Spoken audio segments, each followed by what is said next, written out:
Fiche d'élevage, Extatosoma tiaratum, phasme scorpion origine, Australie nourriture, ronces, chêne vert, eucalyptus.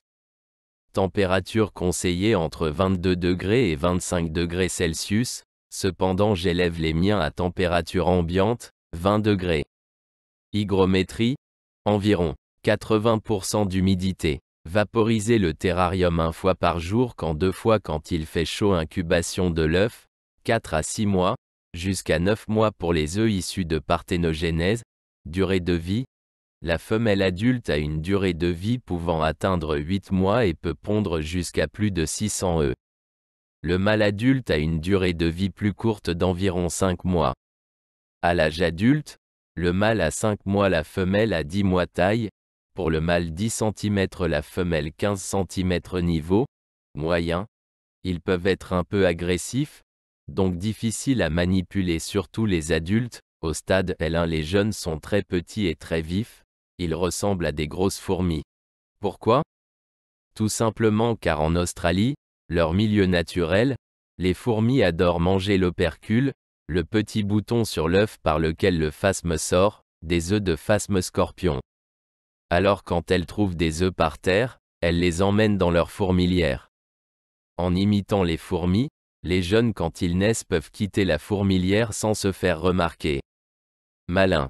Dès le stade L2, on peut différencier les mâles des femelles.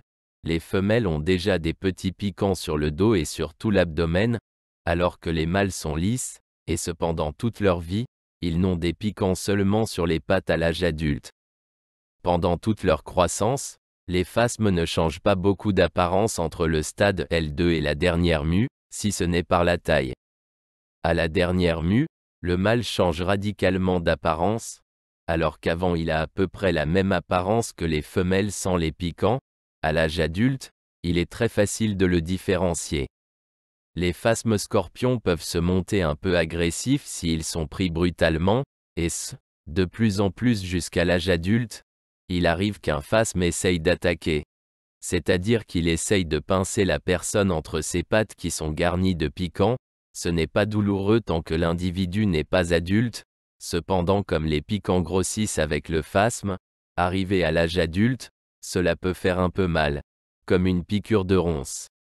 Voilà le principal des informations qu'il fallait dire sur cette magnifique espèce très intéressante à élever, car elle est très active, et c'est une espèce qui ne ressemble à aucune autre.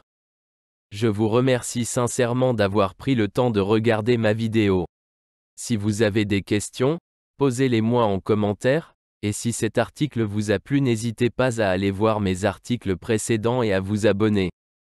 À élevage de phasme Auvergne 63.